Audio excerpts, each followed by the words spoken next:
Well, welcome to another amazing show. I'm so excited you decided to join us. My name is Jay Connor, also known as the Private Money Authority. I'm the host of the show.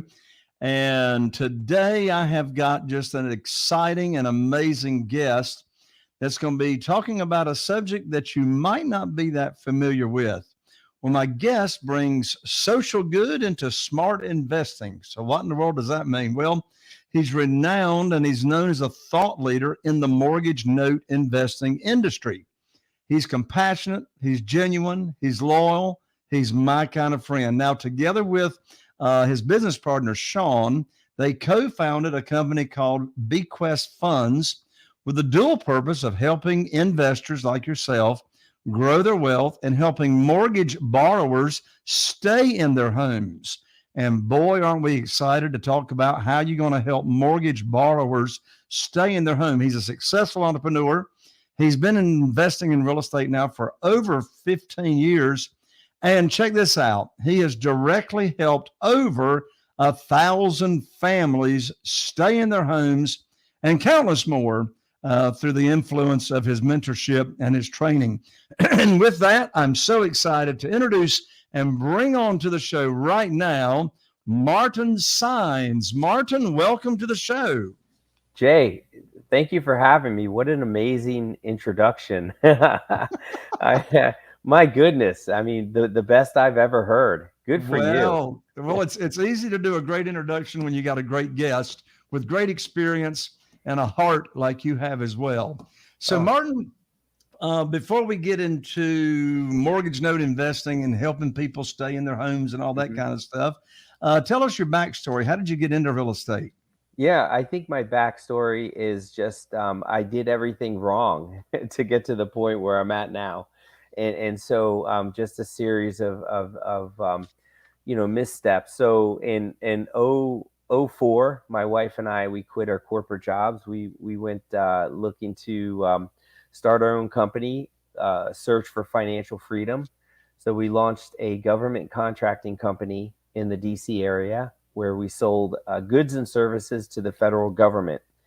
And, that we definitely learned a lot of lifelong lessons over getting that launched. And we started buying commercial and residential properties in 2009. Our first purchase was a commercial building we operated the company out of.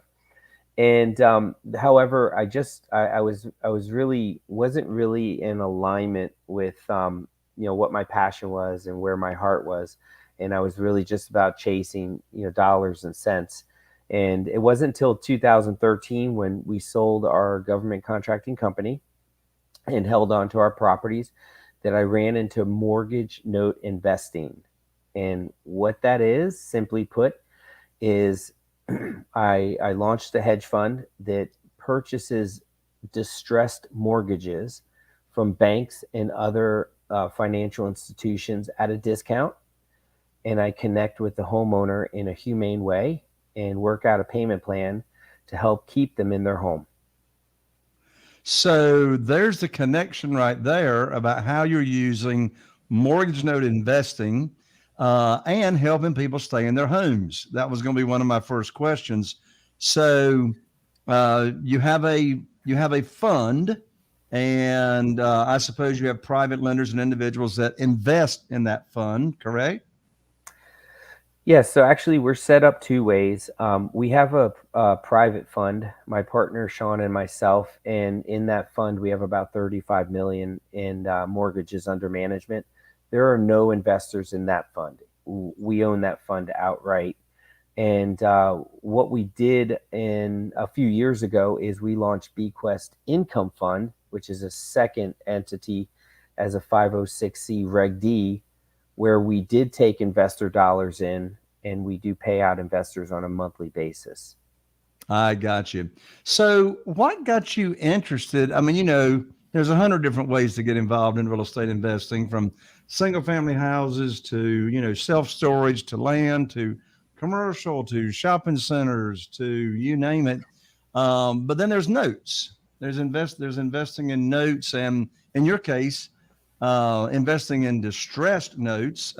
First of all, please define what is a distressed note. Sure. It's a mortgage that is in default anywhere beyond 90 days. So the homeowner has not made a payment and is past due from 91 days and beyond. And in most cases, we're buying mortgages that are 4 or 5 years in default in our private fund. Now, once we connect with the homeowner, figure out where they're at currently, because these are good individuals. I mean, these are people that they got a loan at Wells Fargo, Deutsche Bank, PNC, and they just ran upon a hard time, like a divorce or a health issue, and they're back on their feet. People get back on their feet over time, and so it's our job to really connect with them, be compassionate, and since we purchased that mortgage at a discount, we're able to make concessions to work out a payment plan that works for both the homeowner as well as ourselves from a profit standpoint. So when you connect with a homeowner, or you purchase a note, rather, I should say, obviously, I would assume you're not going to be connecting with the homeowner until you have purchased the note, because you really don't have an interest per se, a financial interest in that property until you purchase the note, correct? That's correct. In our industry, and I outlined this in my first book, Note Investing Made Easier. And so what I suggested is there's 4 phases to the note investing industry. The first phase is sourcing. So what you do from an acquisition standpoint, building deep rooted relationships, going to conferences, and then receiving in opportunities. And then the second phase is due diligence. So you have to have a streamlined due diligence process whereby you're doing credit report risk analysis, you're doing skip tracing, bankruptcy searches, title reports, evaluations, and just a whole host of other data scrubbing to come to a determination as to what the underlying collateral is worth, as well as who the homeowner is in their ability to pay. And this is all before you purchase the note and without having spoken to the homeowner. Very interesting. So one thing you said a moment ago is that, you may at some time or another, you may purchase a distressed note, and the people may be behind on their payments 4 or 5 years. So why would the lender not have foreclosed in that long period of time? Yeah, I mean, it's part of my sarcasm, but like, why is the sky blue? I mean, why do banks do what they do? I mean, you can go into they've written off these loans through internal charge-offs. They don't want the PR behind foreclosing on properties. Their business model is not set up to foreclose and take back properties. They're in the business to lend money. So they just let it sit on their balance sheet, and eventually they'll pool it together with other distressed mortgages and sell it off to a company like ours. Interesting. So, yeah, I mean, unless the lender that's holding that mortgage has gone through the foreclosure process, then they can't sell it as bank owned. Their only other recourse or liquidation of that asset is to sell the note, right? Correct. And think about it from a bank's perspective. They have a lot of restrictions from a regulatory standpoint with Fannie and Freddie, especially if these are government sponsored mortgages. They also have restrictions from a shareholder standpoint in terms of fiduciary responsibilities. But for someone like our company, we can buy these mortgages and we can be as creative as possible to come up with the best solution for the homeowner. Because at the end, if you don't come up with a payment plan that the homeowner can afford, it's not sustainable. Absolutely. So my next question, I'm sure your answer is going to be, well, it's all over the board. So I'll ask for a range. What kind of a discount can you buy these notes at? Sure. So I'll answer it 2 ways. We buy non-performing mortgages anywhere from 20 cents up to 75, 80 cents on the dollar.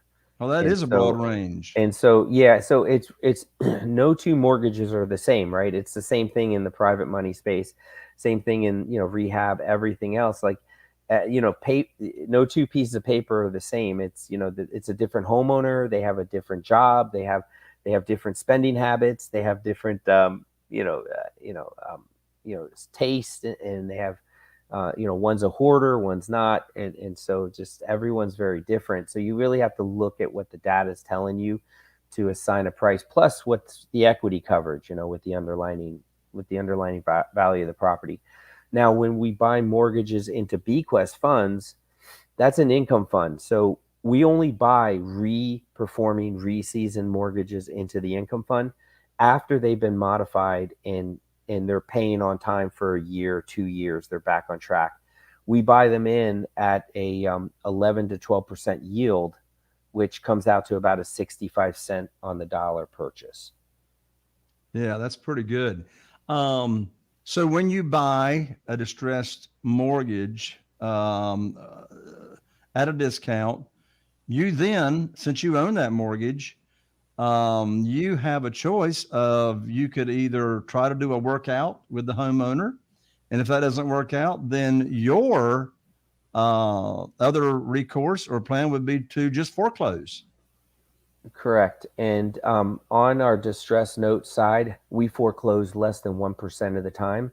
So Wow. that number was significantly higher 10 years ago, but it's dropped down significantly now, based on the refi boom, and which is probably coming to an end, by the way. But based on people's wealth effects, people are refinancing us out when we come to the table with them. But all in all, our entire business model is built on compassion and transparency, so that we're looking at what the homeowner can afford. We're seeing what we paid for it. We're understanding what we need to see in terms of returns. And we're trying to meet in the middle so that everyone wins. And not only that, we treat homeowners like paying customers, because they provide us cash flow. They pay our payroll and everything else. So we treat them like gold. And what we find is, like in any real estate sector, right? You treat someone well, and you treat them fairly, and guess what? The likelihood of them paying is better. Right. Well, if you are having or not if, since you are having now a less than 1% foreclosure rate on those notes that you're purchasing, then I would assume, therefore, this is a question, I would assume you have a way of determining what that owner can afford to pay per month before you buy the note.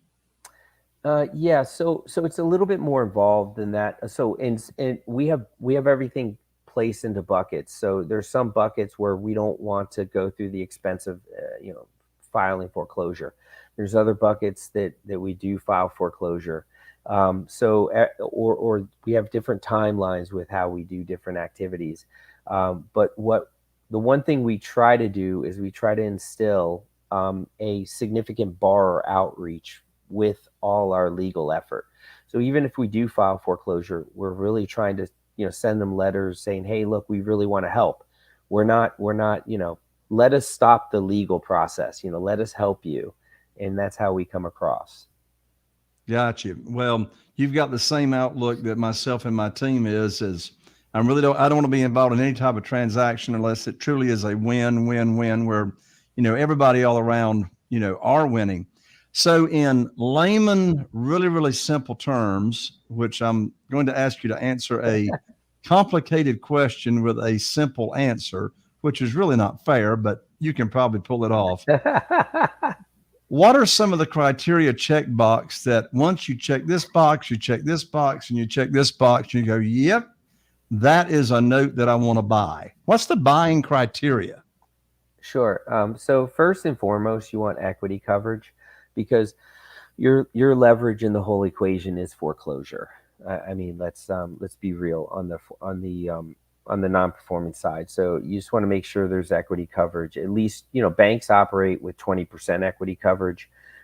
Bequest income funds operates at 58% equity coverage, because we look at a metric called investment to value instead of loan to value. because we're buying these performing loans in at a discount, not par. And so that's first and foremost. Secondarily, we're looking at credit risk analysis. We're trying to understand who the homeowner is and their ability to pay. Are they paying everyone but us? Are they hyper consumers? Are they, not paying anybody?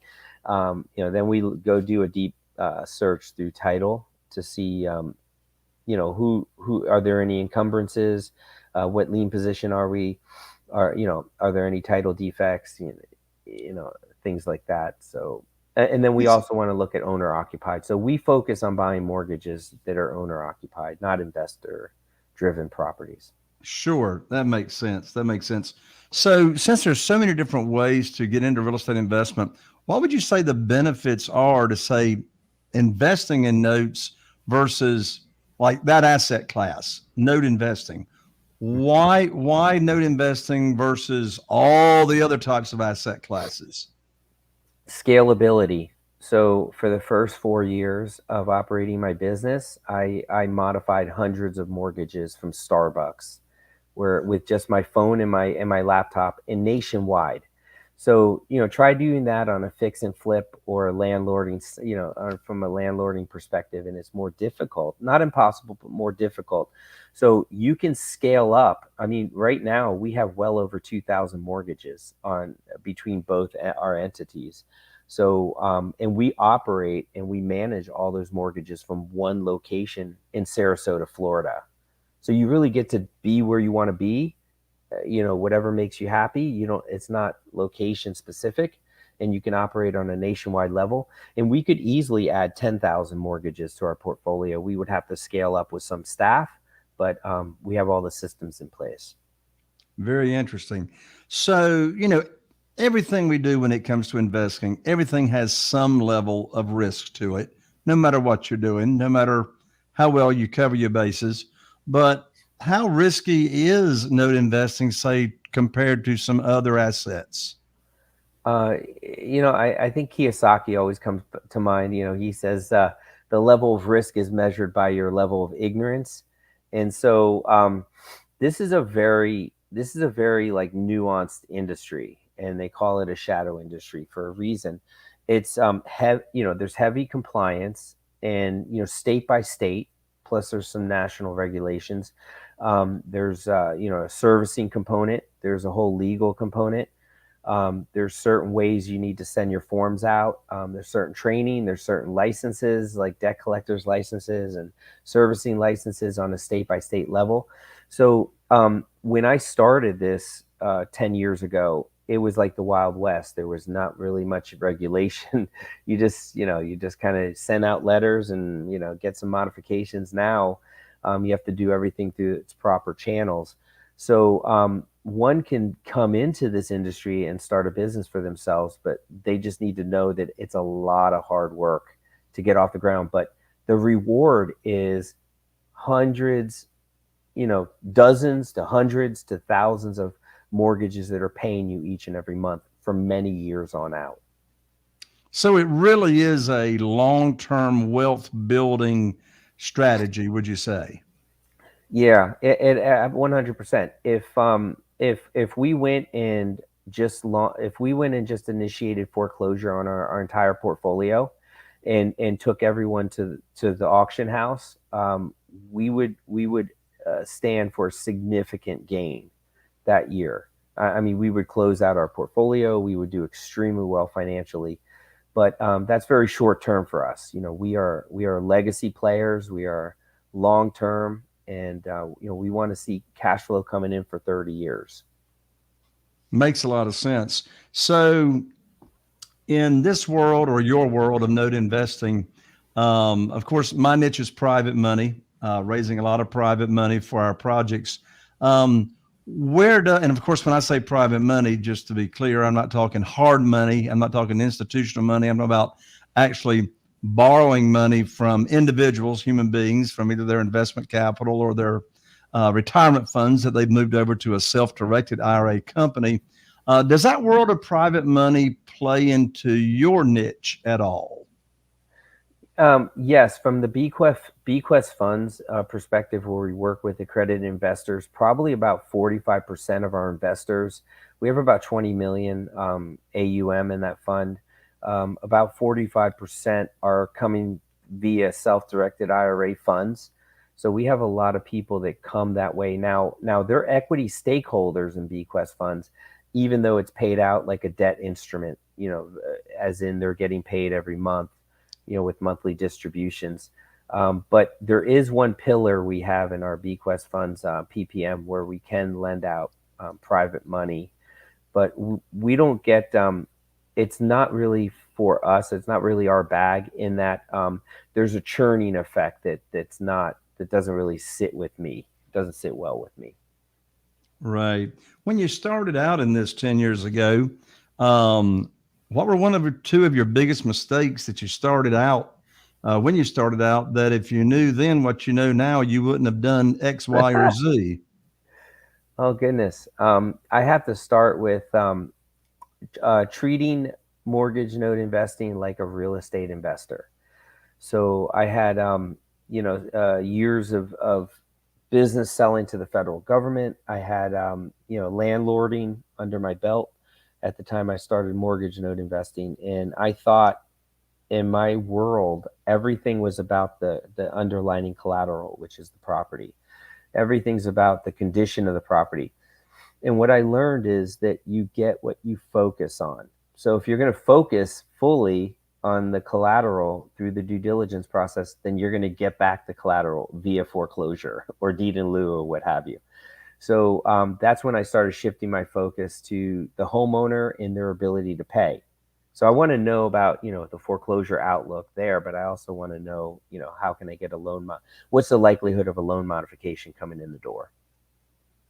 Gotcha. Well, and you're right. What you focus on expands. What you focus on is what you get back. So when you started focusing on the homeowner, you're focusing on a relationship, which means you're focusing on the long-term benefit versus the short-term benefit.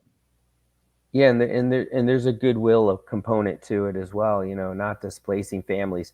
Although I have to admit, I didn't think about that part of it when I first started it. It's just once I started modifying, because I used to do everything. I mean, I used to source, do the due diligence, do the workouts, do the portfolio management. We have 20 people that work for us now that do that, but but that's what I learned. I learned that, wow, I'm helping these people out. And that was really eye opening. Yeah. So you're clearly helping these families. They're able to stay in their home. But I mean, as a whole, I mean, how does that really serve society? Yeah. So it makes for more financial stability in neighborhoods. So less blighted properties, less vacant properties. When homeowners stay in the properties, they tend to take better care of the properties. And from a macro perspective, from a housing perspective, it serves as well in the same note. Yeah. Well, as we all know, real estate is a cyclical thing. And boy, who would have guessed what has happened the last 2 years in Yeah. this world of real estate and values and all that kind of stuff. I would almost guarantee those notes that you bought prior to 2 years ago. Mhm. Wow, the values of those houses and Yeah. and the equity spread there. I mean, if you had 20%, you got 50% equity spread now. But anyway, when it comes to your niche, are economic turndowns, real estate recessions, how does that play into your niche? So there's when we have a downturn, there's a spike in distressed inventory. So actually, supply increases and pricing drops. So that's the positive. Now there's always a yin and a yang, right? So the negative is that the workouts are harder. People have less down payment money to put down. There's more instability with the performance of the performing mortgages. So there's more challenges. But at the end of the day, if you're buying correctly and you have daily KPIs that you're holding the team responsible to, then you're going to be okay on, whether there's an upswing or downswing in the market. That makes sense. Well, if someone is interested in getting started in investing in notes, what's the best advice you would give to a new note investor? Is to read as many books as you can. That's the first thing I did, was read about 10 books on mortgage note investing, and just learn everything you can. If for the first 20 people to reach out, I'll be happy to mail them a book. My first book, Note Investing Made Easier. You can email me at martin at bqfunds.com, and I'll be happy to send you out a book. And I'm just I am a fanatic over education. I just think that's like the basis for everything. I mean, to run a successful business, to be a successful person, it's all stems from a good, solid education, ongoing education. So this was me writing these books was a give back to my industry that I love. Yeah, well, you've written a lot of books. I mean, Cash Flow, and your first one here, Note Investing Made Easier, Note Investing Fundamentals, and on and on and on. So, Martin, thank you so much for offering. So for the first 20 people that email Martin, I want to give out that email address one more time. The first 20 people that email Martin, he is going to mail them a book.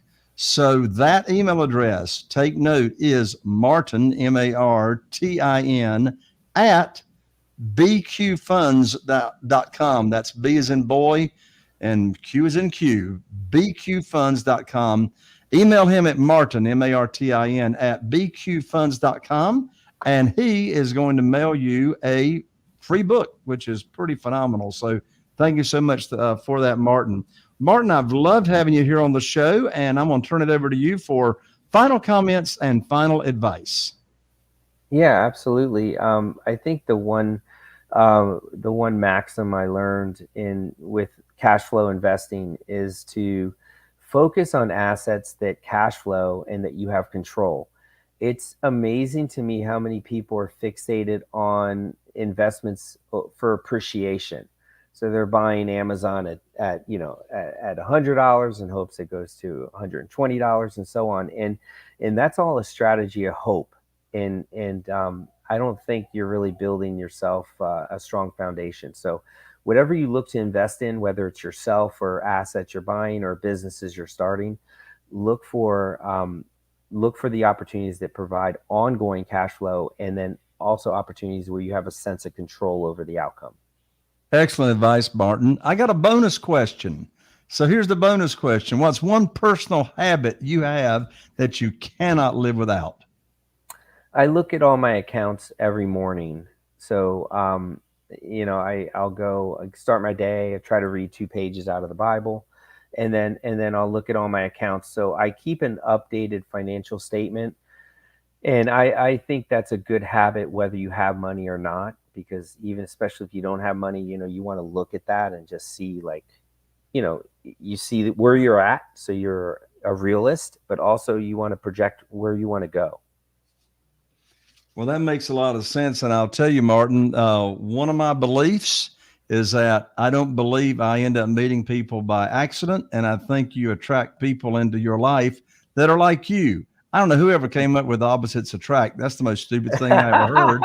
I mean, it's like, I like to hang around people that are like me. And I appreciate you taking your filter off and being transparent, that you start out your day by reading the Bible. So as you said, Martin, it's good to have a fellow believer here on the show as well. So thank you so much for taking the time to come share your expertise and your experience, and for offering your phenomenal book as a gift to the first 20 people that email you. Martin, thank you so much, and God bless you. Thank you. Same to you. All right. There you have it, folks. Another amazing episode, and I need your help. If you have found this show to be inspirational, learned something new, I'm going to ask you to share it with one other person in your life that you think they would enjoy by tuning into this show. I really appreciate the likes, the shares, subscribes. If you're watching on YouTube, be sure and click or ring that bell so you're notified of our upcoming episodes. And I really appreciate on iTunes and the other platforms the 5-star ratings and reviews. So there you have it. Another episode. I'm Jay Conner, the Private Money Authority, wishing you all the best. Here's to taking your business to the next level. And I'll see you right here on the next show.